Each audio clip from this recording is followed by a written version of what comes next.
You know that feeling, right? You're in a job you actually, enjoy. Hmm. The work's good, the team's great, but then a boss comes along who just, makes you want to pull your hair out. Yeah, I think we've all been there or heard stories. Right, I'm thinking about Shelley's story. Loved her job, selling online ads, and she was crushing it, 140% of quota when she left. Wow, 140%. So what A happened? new manager, total Yeah. micromanager, obsessed with, get this, her average call time. Even though she was hitting 140%. Exactly. It's Uh, that kind of just soul-crushing leadership that makes good people say, nope, I'm out. Have you seen that happen? A good job just ruined. oh, absolutely. Shelley's story, unfortunately, isn't that uncommon, is it? You hear it all the time. It Yeah. really highlights something critical, the huge impact leaders have. Mm-hmm. For good or, well, for bad. Mm-hmm. People don't quit companies, they quit managers.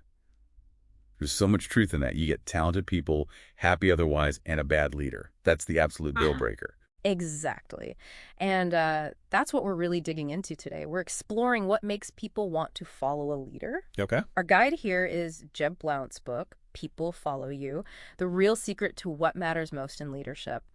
We've got some excerpts, and they're packed with really valuable stuff, core principles, Things that separate the good leaders from the less good ones. Right, the ones losing their best people. Yeah. So for you listening, maybe you want to get up to speed on leadership for your career or just because you're curious. Yeah. Our mission here is to pull out the key nuggets from Blount's work, give you actionable insights, but without, grounding you in theory. Makes sense. Keep it practical. Totally. We'll look at why trust is so foundational, how to create positive emotional experiences. Also those things that maybe get overlooked, like really putting people first, connecting with them, setting them up to succeed. Okay. Good stuff. Yeah. So let's start with that high cost of poor leadership. Yeah. Shelley's story hits the personal impact hard. But what about the organization itself? What does that look like from, say, a business perspective? Well, it seems pretty obvious, doesn't it? You lose someone like Shelley. Mm-hmm. You're spending time, money, finding someone new, training them up. And meanwhile... Work's not getting done. Yeah. Or someone else is overloaded. Right. Exactly. And beyond those direct costs you mentioned, there are ripple effects, right?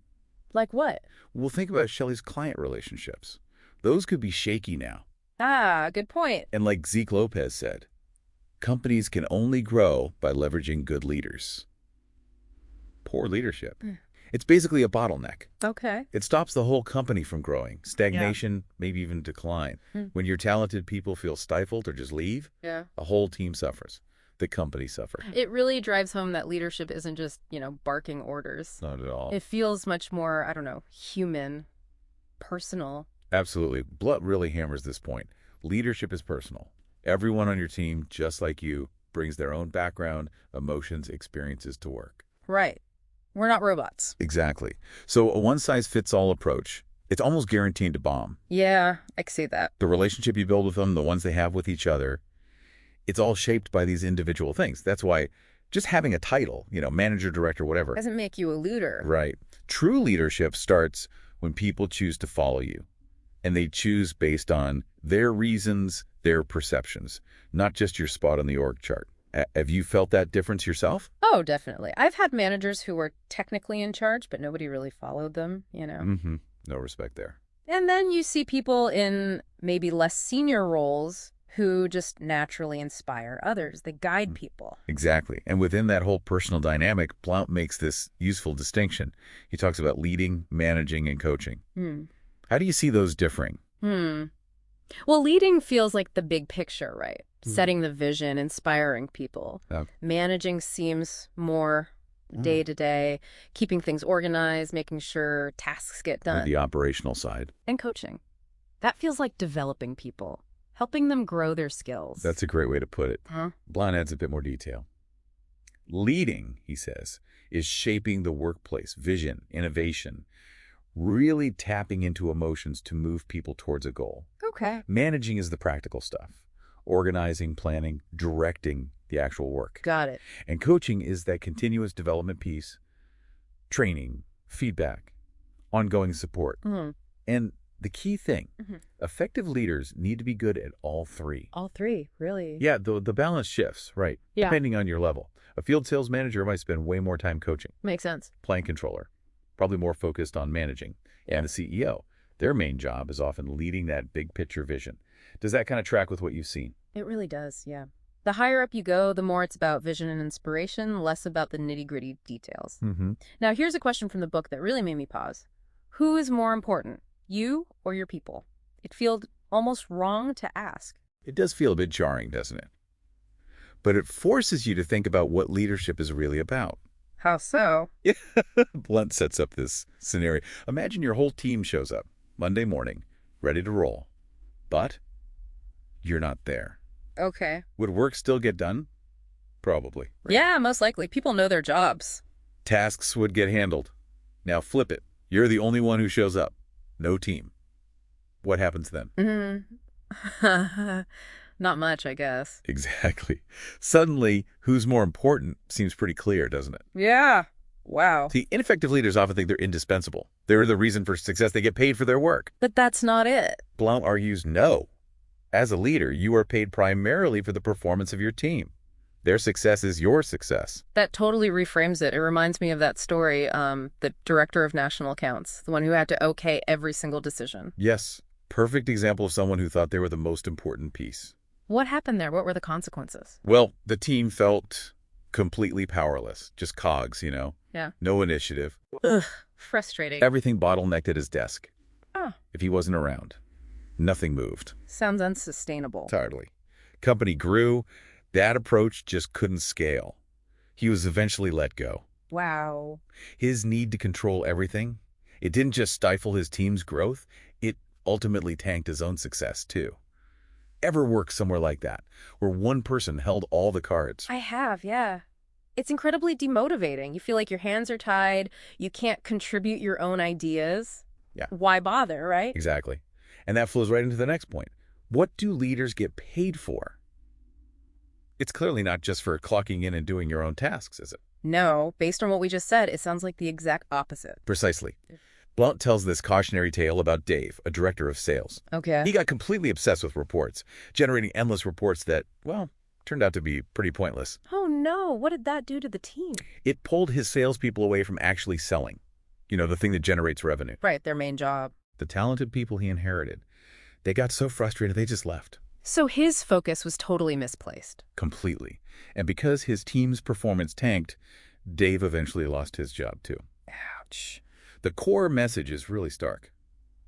A leader's main job is to help their team perform at their best. Your success is tied to theirs. Full stop. Your focus has to be on helping your team win. Okay, so leadership is personal. It's about your people's success, and you get paid for their performance. Got it.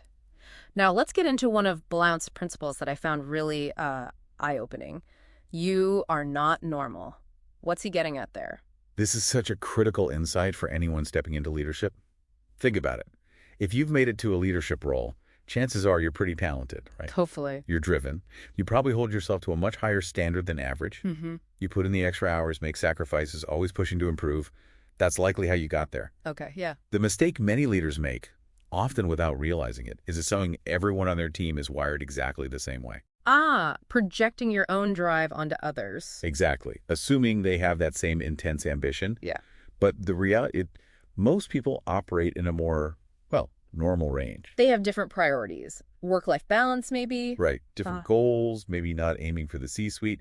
And that's okay. Effective leaders get this. They recognize the difference and interact with people based on who they are, their motivations, their circumstances, not based on who the leader is. Does that click? It really does. It's about realizing your own high standards aren't universal, and you need to adapt your approach. Connect with people where they are. You nailed it. It's adjusting your style, being self-aware, flexible enough to connect with people who have different work styles, communication preferences, motivations. It takes effort. It does. Blount mentions Andrea, a VP who was super driven, always head-down focused. Hey. But she was unaware of how that came across to her team. It took direct feedback, some coaching, for her to see it and learn to adjust her interpersonal skills. So it's a learned behavior. Totally. And that realization led Blount to identify what he calls the 5 levers of leadership. The 5 levers? What are they? They're learned behaviors that effective leaders consistently use. They are: put people first, connect, position people to win, build trust, and create positive emotional experiences. Okay, that's a solid framework. Yeah, and notice how they all tap into that fundamental human element of leadership we've been talking about. Let's break them down. First one, put people first. Sounds good, maybe even obvious, but what does it really mean in practice?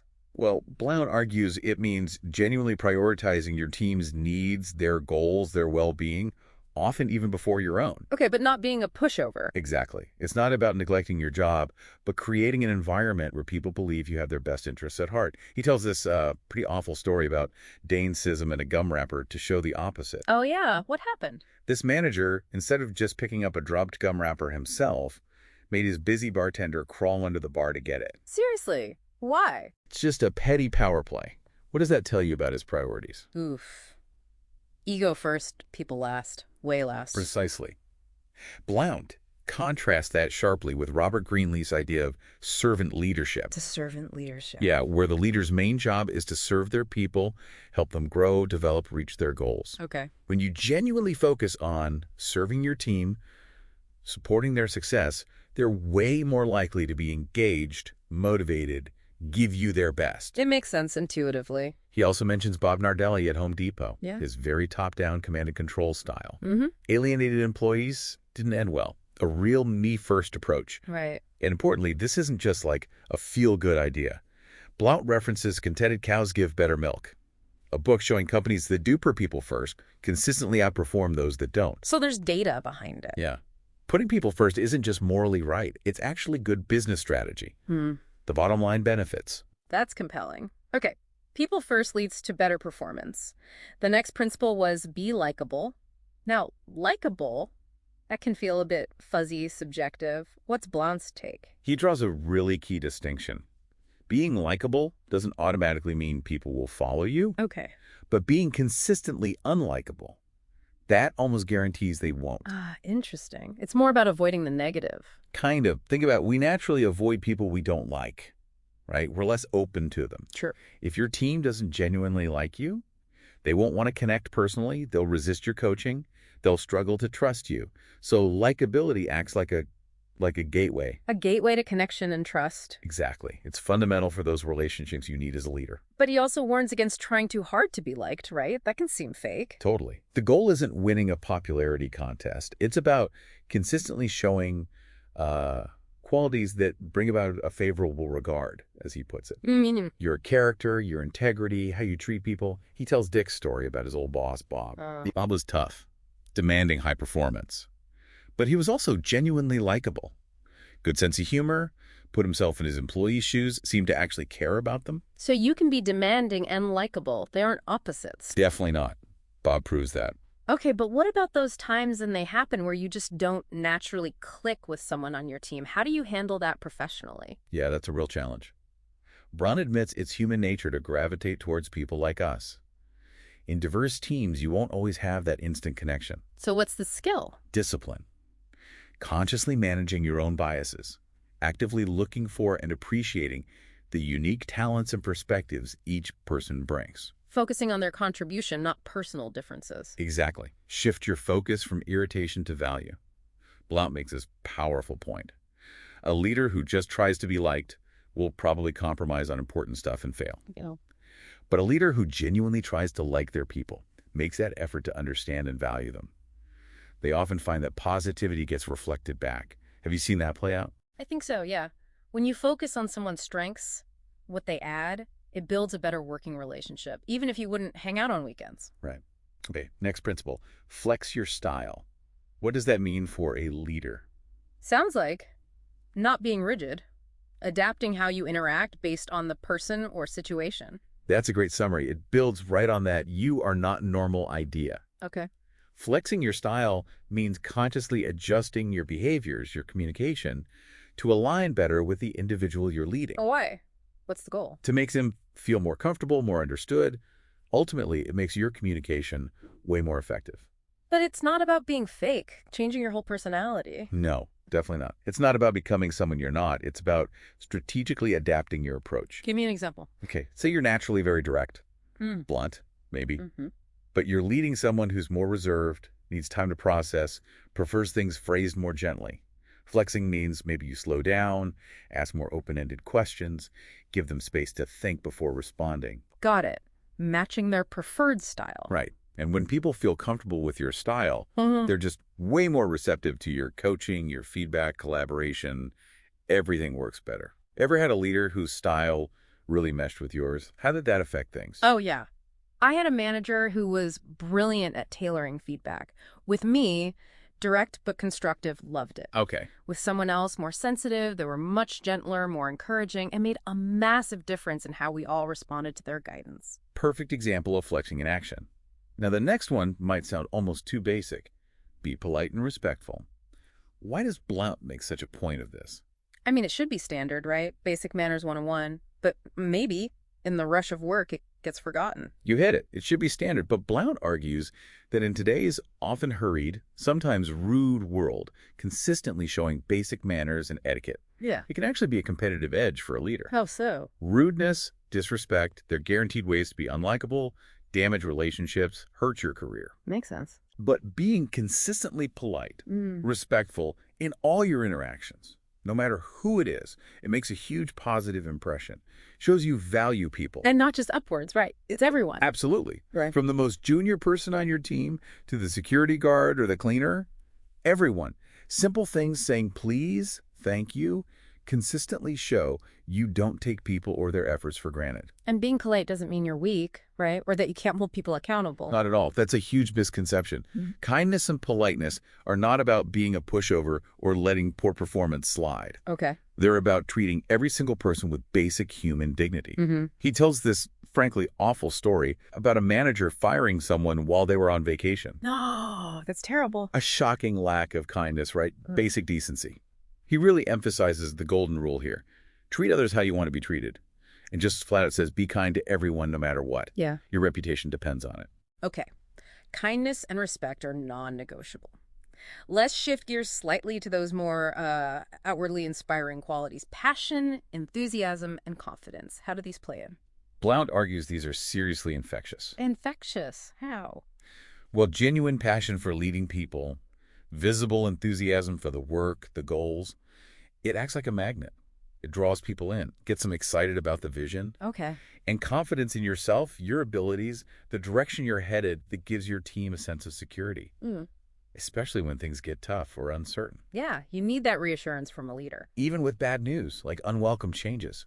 A leader who can project measured enthusiasm, or at least manage their reaction constructively, can hugely influence how the team takes it. But it has to be authentic, right? You can't just fake boundless optimism all the time. People see through that. You're absolutely right. Authenticity is crucial. It's about finding genuine parts of the situation you can connect with and express. Blount does mention fake it till you make it a bit, suggesting that acting enthusiastic can sometimes help you actually feel it. Yeah.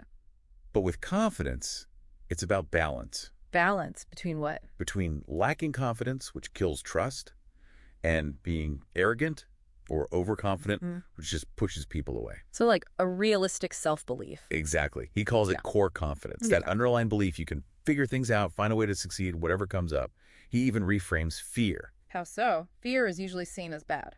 He sees it as natural and actually a catalyst for building courage, like a bodybuilder using weights. Okay. Small, consistent steps facing your fears build your confidence muscle over time. What inspires you most in leaders you've really respected? For me, I think it's that genuine belief in what they're doing, a sense they know the direction, even if the path isn't perfectly clear. That quiet confidence is really powerful. Great insight. Now, leading is demanding. It can drain you. How does Blount suggest leaders keep their energy and effectiveness up long term? He talks about needing to invest in yourself, mind, body, spirit, which makes total sense. You can't pour from an empty cup, right? Exactly. The modern workplace is relentless. You can grind down your passion, your confidence, if you're not proactive about self-care, self-development. So mind, what does that involve? Continuous learning, always. Yeah. Seeking out training, going to conferences, reading constantly. Blount quotes Gandhi. Live as if you were to die tomorrow. Learn as if you were to live forever. Powerful and body. Recognizing that strong link between physical and mental energy, exercise, nutrition, even just how you present yourself, it all impacts your clarity, resilience, confidence. Makes sense. And spirit, that sounds a bit more abstract. He defines it as cultivating a strong personal belief system, whatever that means for you, that shapes your values, your attitude, your inner confidence. Our beliefs really dictate how we react to things. Okay. Mind, body, spirit. How does authenticity tie into all this self-investment? It's such a buzzword these days. Blount sees authenticity as flowing from confidence, like its child. Yep. When you're genuinely self-confident, you don't need to put on a mask, pretend to be someone else. Being authentic is just more relatable, more likable than some forced persona. But it needs balance, right? You can't just say anything. Absolutely. Authenticity has to be balanced with professionalism, manners, good interpersonal skills. He also highlights something simple but powerful, smiling. Smiling. Yeah. A genuine smile builds connection, conveys authenticity. He tells a nice story about Kevin's best boss ever, whose smile was just part of his positive leadership. Little things make a difference. They really do. Smiling, politeness, respect, these tend to get mirrored back to you. It lets leaders set a positive tone. But Blount warns likability and trust, they're fragile. Meaning? They depend on consistent behavior. As a leader, you're always being watched. You're always on stage, so to speak. Okay, we've hit putting people first, the leader's qualities. Let's move to the second lever, connect. This sounds deeper than just being friendly, right? Oh, way deeper. Blount uses the story of Steve, this super successful sales manager in a high-turnover industry. Okay, what was his secret? He connected with his people on a deeply personal level. He didn't just know their sales targets. He knew their lives. Yeah. Their personal goals, their dreams, even their fears, what kept them up at night. Well, it's not sure involved. But that genuine connection, it built incredible loyalty, deep trust, real commitment. His teams had super low turnover, top performance. What does that tell you? It shows that when people feel truly seen, understood, they're just way more invested. It's not just a job anymore. Exactly. It's way beyond just a transaction. Blount contrasts this real connection with superficial rapport building you sometimes see in training. Rapport building can feel fake sometimes. Right. Real connection is based on genuine interest in the other person and, crucially, really listening to them. Listening seems key. It's huge. He stresses that deep human need we all have to feel important, valued. And actively listening is one of the best ways to meet that need. He even gives a mantra. Yeah. A question you ask is far more important than anything you will ever say. Interesting. Why questions? Questions start real conversations. They uncover problems.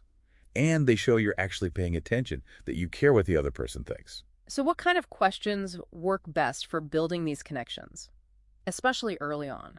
He suggests starting with easy questions, things people feel comfortable answering, maybe even enjoy talking about. Like hobbies, family? Could be. Things that lower the guard, build safety, especially with new people or someone having a tough time. But the key part, What's that? giving them your absolute undivided attention when they respond. That encourages them to open up more. Makes sense. Reinforces the sharing. He also notes, thinking about those best boss ever stories people tell, Yeah. often those bosses were the ones who really push people Push them. How does that build connection? because it showed they were invested in their growth, their long-term success, even if it felt tough at the time. It showed they believed in them. Ah, okay. But listening. It sounds simple, but it's hard to do well consistently. You absolutely nailed it. Despite all the talk about communication, Blount argues listening is often the weakest link. It's so easy to drift, right? Yeah, thinking about your reply instead of hearing them. Exactly. Formulating your response, planning your next point, instead of truly absorbing what they're saying. His solution sounds easy, but takes real effort. Pay attention. Just pay attention. Be genuinely interested. Actively switch off that internal chatter and focus 100% on them. It takes practice, discipline, overcoming that natural self-absorption. So it's more than just nodding and saying, uh-huh. Way more. Those active listening techniques, eye contact, summarizing, they help. But true connection needs you to actually listen. Remove distractions. Quiet your own thoughts. He also stresses asking good follow-up questions. Oh, follow-up questions. They keep the conversation flowing naturally, dig deeper, uncover things that weren't obvious at first. Mastering listening, Blount says, it takes discipline, faith in the process. But the payoff? What's the payoff? Huge. Increased likability, better reputation, higher income potential, career success.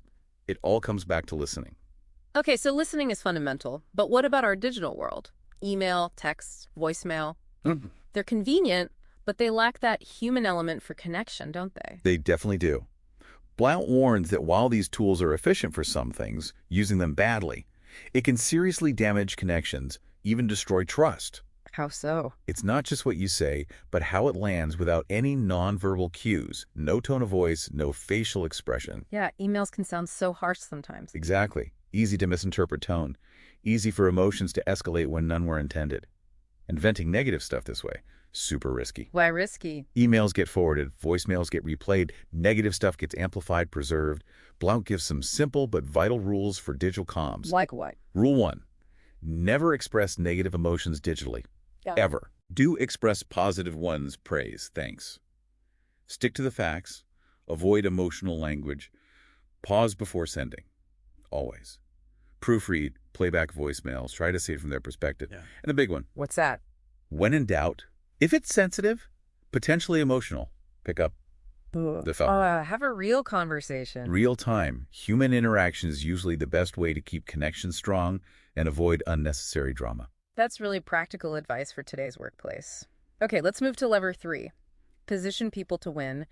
What's the core idea here? Blount puts it incredibly simply. Leadership is about helping others win, period. Helping others win. How? Through those 3 functions we talked about. Leading, defining what winning looks like. Managing, clearing the path, removing obstacles. And coaching, developing the skills and confidence they need. Right. He holds up Chris Dodds as a great example. Someone who excels at setting his people up for success, fostering their growth through servant leadership. So what do leaders who do this well actually do? What are the actions? 4 key things. 1, clearly define winning for the team, for individuals. 2, proactively remove roadblocks. 3, develop people through coaching. 4, consistently reinforce winning behaviors and results. That first one, defining winning, seems critical. What if that's fuzzy? Blount uses this great analogy. A family road trip with no destination.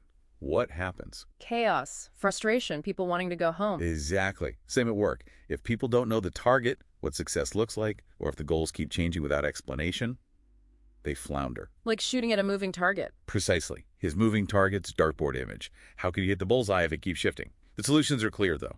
Clarify the target, provide a plan and training, remove obstacles, and make sure you have the right people aiming in the first place. And coaching is a big part of hitting that target, right? Actually enabling the win. Huge. He tells this really powerful story about David, a struggling salesperson. Yeah. What changed for David? It wasn't some fancy new technique. It was clear direction, specific training on his weaknesses, and a leader who took the time to understand David's personal goals. Personal goals, like what? His deep desire to move his family out of a rough neighborhood. His dream of taking his wife to Paris. Wow. That was the leader's epiphany. People work for their reasons, not just the company's. That makes so much sense. By connecting David's personal dreams to a concrete sales plan, step by step, his performance soared. It shows coaching is way more than just instruction. It's about pushing people beyond what they think they can do, believing in their potential. So a coach is part cheerleader, part advisor. Part motivator, sounding board, and yeah, sometimes giving that kick in the pants when needed. Great coaches, Blount says, are passionate, optimistic, visionary, confident in their team. Coaching is a real, tangible investment in positioning people to win. And asking questions seems core to coaching, too. Absolutely. Blount mentions Chris Dodds again, his relentless questioning style. It wasn't about giving answers. No. Then what? It was about guiding people to find their own answers, their own self-awareness. He uses an iceberg analogy. The real issues are often below the surface. So questions help you uncover those. Right. He talks about easy questions for rapport, clarifying questions for understanding, and worry questions to gently probe for potential problems. It's about getting below the surface talk. He also mentions moving beyond simple checklist questions to more fluid, non-linear questioning that allows for exploring different paths, connecting emotionally. Bottom line, ask more questions, listen deeply. It leads to more development, more wins. And of course, you need follow-up. Action plans, timelines, resources, metrics, regular feedback. And what if, even with great coaching, someone just isn't right for the role? That's got to be the toughest roadblock. It really is a very difficult point. Blount brings in Jim Collins' right seat on the bus idea from good to great. Okay. Sometimes, despite everything, someone just lacks the core talent or aptitude for that specific job. So what does the leader do then? The responsible, though difficult thing. Either find a different role, seat, where their strengths do fit, or help them find a better opportunity elsewhere. He quotes Collins, "Fire or transfer fast and hire slow." Sounds harsh, but maybe it's kinder in the long run. That's the argument. Putting people where they can succeed is ultimately putting them first. He tells this story about Rick watching Brian have the same unproductive conversation over and over with a sales rep, prospecting calls. Yeah. Rick realized, through questioning, the rep didn't understand why prospecting was important. The why was missing. Not dumb, just missing information. Exactly. People rarely do dumb things deliberately. There's usually a reason, a roadblock. The leader's job is to find it, remove it, act like a human shield sometimes, protecting the team from bureaucracy. He even says leaders should aim to make themselves obsolete. Obsolete? How? By developing their people skills, so much self-awareness, problem-solving, decision-making, that they don't need constant direction. Because the ultimate goal, turning others into winners. Wow, that's a powerful mission. Okay, we've covered putting people first, connecting, positioning to win. Lever 4, build trust. This feels like the absolute foundation, doesn't it? You absolutely nailed it. Blount says trust is the bedrock of everything. All long-term relationships, personal or professional. How is it built? Slowly, incrementally. Through consistent positive actions, keeping promises, showing integrity. He tells Don's story, having his commission plan changed retroactively. Ouch. How did that affect trust? Shattered it, instantly. Huh. Shows how fast trust, built over time, can be destroyed by inconsistency, lack of integrity. Trust, Blount says, is personal, emotional, and earned. Through evidence. He mentions Covey's emotional bank account here too, right? How does that tie in? Yeah, it's a great analogy. Every time you keep a commitment, act with integrity, show you care that's a deposit, builds the trust balance. It's withdrawals. Broken promises, inconsistent behavior, disrespect. Those are withdrawals. They deplete the balance. Blount makes a key point. In today's world, that trust account often starts low, maybe even negative. So leaders have to actively build it from the start. Exactly. Proactively move those deposits. Because almost everything a leader does affects trust, builds it, or erodes it. And without trust, success is impossible. So what are some practical ways leaders build trust day to day?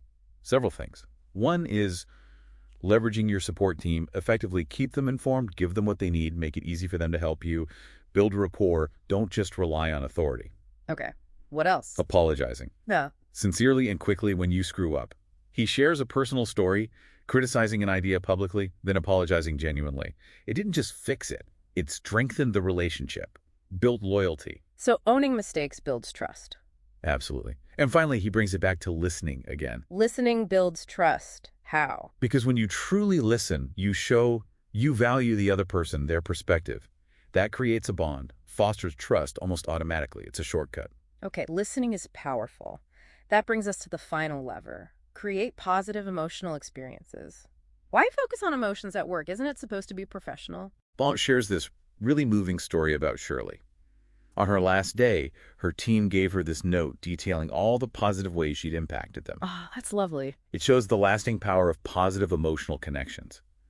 These experiences, Blount argues, they anchor relationships. They build trust, loyalty, boost morale, reward performance. He says, what we experience is what we remember. So emotional experiences stick with us more. Much more. That's why creating them intentionally through acts of kindness, appreciation, it's incredibly impactful. But it's not about being like overly emotional or unprofessional. Not at all. And it's not about being nice, meaning weak. Blount directly tackles that, saying kindness and positive interactions actually increase respect over time, not diminish it. He mentions your story, working hard on that project, getting zero recognition. Yeah, that was demoralizing. Exactly. Shows the negative impact of lacking positive reinforcement. He then talks about the law of reciprocity. Reciprocity, give and take. Sort of. When you genuinely give to others recognition, support, kindness, they feel a natural urge to give back. He quotes Frank Bodine, "People will not do extraordinary things for you unless you do ordinary things for them." Cialdini's work, too. But it's not transactional, like, I do this for you, so you owe me. No. Blount cautions against that. In leadership, it's about consistently planting positive seeds. These create emotional anchors that foster loyalty. But like any anchor, you have to keep tending to it. So it's about consistency, making sure interactions generally feel good. Exactly. He paints this picture. Imagine your team actually looking forward to spending time with you. Imagine them resisting recruiters trying to poach them. That would be amazing. Creating positive emotional experiences makes that possible. He contrasts Steve's bad experience with a generic recognition program, with the power of genuine personal acknowledgement. Recognition, big or small, boosts satisfaction and performance. The key, What's the key? Discipline. Yeah. Actually following through on the intention to create these moments. Use reminders if you have to. Remember birthdays, send thank you notes, leave positive voicemails. Easy, free stuff. Small things add up. They really do. And get creative. He tells the story of the Tampa Bay Bucks hosting a sales dinner on their pirate ship. Wow. Memorable. Exactly. Unique experiences stick. He closes with this amazing story about Coach Bear Bryant. The football coach. Yeah.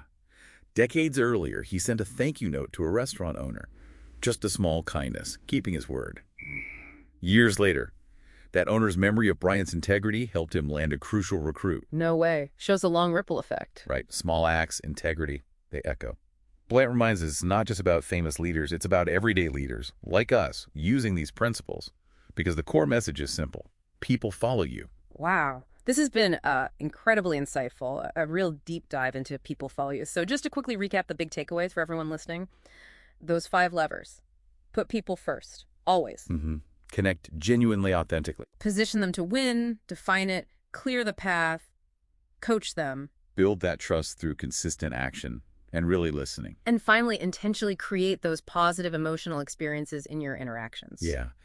And maybe, as you're thinking about all this, reflect on the leaders you admire, the ones who really impacted you. Okay. Which of these principles do they really embody? What specific things do they do that make you want to follow them? Good question. And maybe pick 1 or 2 insights from today, something you can start applying right away in your own interactions. Because remember, leadership, it's not really about the title. No. It's about the choices you make every day in how you treat people. That's a powerful final thought. These principles definitely give a great starting point for anyone wanting to be a more effective, more inspiring leader. Absolutely. And if this deep dive sparked something for you, made you want to explore more, we definitely encourage you to look for more resources on leadership, communication, whatever area really resonated with you today.